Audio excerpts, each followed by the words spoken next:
ಅವ್ರಿಗೂ ಕೂಡ ನಾನು ಸ್ವಾಗತವನ್ನು ಕೋರ್ತಾ ಇದ್ದೇನೆ. ಈ ಒಂದು ಕಾರ್ಯಕ್ರಮದ ಬಗ್ಗೆ ನಿಮಗೆ ಒಂದು ಮಾಹಿತಿಯನ್ನ ಈಗ ನೀಡಲಿದ್ದಾರೆ ಡಾಕ್ಟರ್ ರಮ್ಯಾ ಅವರು. ನಾವು ಮೀಟ್ ಮಾಡಿದ್ದೀವಿ. ಸೊ ಬೇರೆ ಎಲ್ಲ ಇನ್ಸ್ಟಿಟ್ಯೂಷನ್ಸ್ ನೋಡಿದ್ರೆ ನಾವು ಅಪೋಲೋ ಕ್ಯಾನ್ಸರ್ ಆಸ್ಪತ್ರೆ ಸೈಡಿಂದ ನಾವು ಪ್ರತಿ ಸಲ ಏನಾದರೂ ಹೊಸ ಹೊಸ ಸ್ಕ್ರೀನಿಂಗ್ ಟೆಸ್ಟನ್ನು ಮಾಡ್ತಾ ಇರ್ತೀವಿ. ಕ್ಯಾನ್ಸರ್ ಟ್ರೀಟ್ಮೆಂಟ್ ಕೊಡೋದು ಇಂಪಾರ್ಟೆಂಟ್, ಜೊತೆಗೆ ವಿ ಫೋಕಸ್ ಆನ್ ಸ್ಕ್ರೀನಿಂಗ್ ಏನಕ್ಕೆ ಮಾಡ್ತೀವಿ ಅಂದರೆ ಕ್ಯಾನ್ಸರ್ ಅರ್ಲಿ ಸ್ಟೇಜಲ್ಲಿ ಡಿಟೆಕ್ಟ್ ಮಾಡೋ ಅದರ ವತಿಯಿಂದಾಗಿ. So October breast cancer awareness month ಆಗಿರೋ ಕಾರಣ ಈ ಸಲ ಇನ್ನೊಂದು ವಿನೂತನವಾದ ಸ್ಕ್ರೀನಿಂಗ್ ಪ್ರೋಗ್ರಾಮ್, ಅದಕ್ಕೆ ಚೆಕ್ ಓ ಲೇಟ್ ಅಂತ ಹೆಸರು.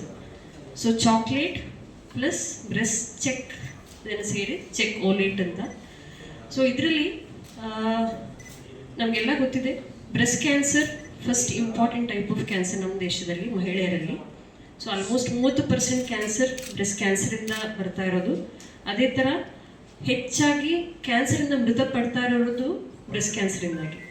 ಸೊ ಕ್ಯಾನ್ಸರು ಬ್ರೆಸ್ಟಲ್ಲಿ ಬಂದಾಗ ಆ್ಯಕ್ಚುಲಾಗಿ ಬೇಗ ಪತ್ತೆ ಹಚ್ಚಕ್ಕಾಗಬೇಕು. ಯಾಕೆಂದರೆ ಸ್ತನ ಒಂದು ಎಕ್ಸ್ಟರ್ನಲ್ ಆರ್ಗನ್, ನಮ್ಮ ದೇಹದ ಹೊರಗಡೆ ಇರುವಂತಹ ಒಂದು ಭಾಗ. ಹೊರಗಡೆ ಇರೋ ಭಾಗದಲ್ಲಿ ಬದಲಾವಣೆ ಆದರೆ ಮಹಿಳೆಗೆ ಅಥವಾ ಪುರುಷರಿಗೆ ಬೇಗ ಪತ್ತೆ ಹಚ್ಚಕ್ಕೆ ಅವರಿಗೆ ಆಗಬೇಕು. ಆದರೆ ನಮ್ಮ ಹೆಂಗಸರು ಅಥವಾ ಪುರುಷರು ನಮ್ಮ ಹತ್ರ ತುಂಬ ಲೇಟಾಗಿ ಬರೋ ತುಂಬ ಸ್ಟೆಪ್ಸ್ ಇದ್ದಾವೆ. We can go into many this one, but the most important is awareness.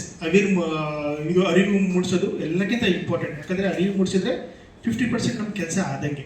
ಅದು ಇಲ್ಲದೆ ದಿಸ್ ಹೆಲ್ತ್ ರಿಲೇಟೆಡ್ ಆಕ್ಟಿವಿಟಿ ಆಗಲಿ, ಸ್ಮೋಕಿಂಗ್ ಕಮ್ಮಿ ಮಾಡೋದು, ವಾಕಿಂಗ್ ಮಾಡೋದು, ಎಕ್ಸಸೈಸ್ ಮಾಡೋದು, ಅದೆಲ್ಲ ದಿಸ್ ಹೆಲ್ತ್ ರಿಲೇಟೆಡ್ ಆಕ್ಟಿವಿಟೀಸ್ ಎಲ್ಲ ಮಾಡ್ಬೋದು. ಸ್ಕ್ರೀನಿಂಗ್ ಆಗಲಿ, ಮ್ಯಾಮೋಗ್ರಫಿ ಆಗಲಿ, ಇಲ್ಲಂದರೆ ಬ್ರೆಸ್ಟ್ MRI ಮಾಡೋದು, that is another part of this prevention. ಎಲ್ಲಿ ಹೆರಿಡಿಟ್ರಿ ಹಿಸ್ಟ್ರಿ ಇದೆ ಅಲ್ಲಿ hereditary what called prophylactic chemo prevention ಮಾಡ್ಬೋದು.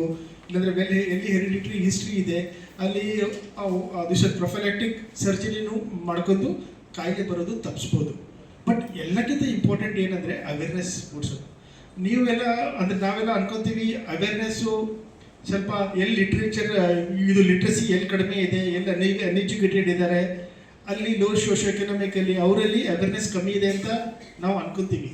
ಬಟ್ ನಮಗೆ ಪ್ರಾಕ್ಟೀಸಲ್ಲಿ ಬರೋದು ಪೇಷಂಟು ಯಾರೋ ಅಲಕ್ಷ್ಯ ಮಾಡ್ಕೊಂಡು ಕಾಯಿಲೆ ಜಾಸ್ತಿಯಾಗಿ ಆಪ್ರೇಷನ್ ಮಾಡದೆ ಆಗೋ ಥರ ಬರೋದು ಎಲ್ಲ patients educated patients. How it happens, what the etiology, what the reasons, treatment, everything. But I like to highlight the important aspects that why Apollo Hospital Mysore is the best center to handle breast cancers.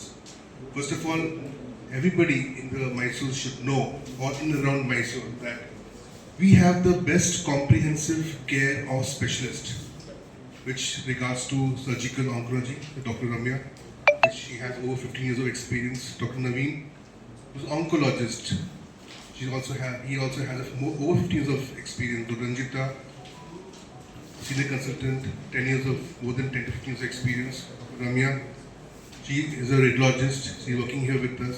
Everybody has their own skill set, from surgery to oncomedicine to histopathology to examine to radiology, who can diagnose with the critical diagnostic equipment like mammography, sonography, which is required, and from the labs. So we have all the best available technology, the best comprehensive care, skilled doctors, nurses, paramedics who can handle this type of treatment. Over and above, we have the facility for the preventive and curative care.